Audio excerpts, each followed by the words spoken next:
এটা বন্ধ করেন, না এটা বন্ধ করবো কেন বলেন? এটা বললাম এটা কেন বন্ধ করবো বলেন? আমরা মিডিয়ার সামনে কথা বলি না ভাই। আপনারা কথা বলেন না, কথা আমরা বলেন মিডিয়ার সামনে আপনারা কথা এখানে বলি তো না, দায়িত্ব sorry। পালন করতে আসছেন। বন্ধ করেন তারপর কথা বলছি। এটা এত কি এটা আমরা আমাদের তরফ থেকে কমিটিকে বলে দেওয়া হয়েছে। আমি আপনি কে? আপনি আমার সাথে চিল্লাতে এখানে পারেন না। ভায়োলেন্স করেন না কিন্তু। আমি আমি আপনাকে আমার নিষেধ সাথে করছি। চিল্লান না। আমি আপনাকে নিষেধ করছি, এলাকার মানুষ আছে। আপনার এইটুকু তো ক্ষমতা, এছাড়া তার আর ক্ষমতা নাই। না না আমার তাই এইটুকু জান প্লিজ। পুলিশের কথা কেন এগুলো তাড়াই দেন।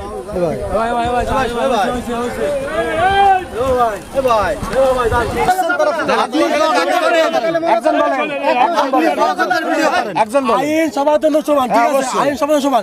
আপনারা আসবেন, প্রথম ভিডিও করবেন, তাহলে দেখাবেন। দেখাচ্ছে পুলিশ বলতেছে যে আমরা বন্ধ করেছি। আমরা চাই না, বন্ধ করতে আমরা চাই না। আপনি নাই কথা বলেন না, দেখেন এ ভাই দেখেন কেউ নাই। দর্শক, জুয়া খেলার ভিডিও করাতে পুলিশ এবং স্থানীয় জনতা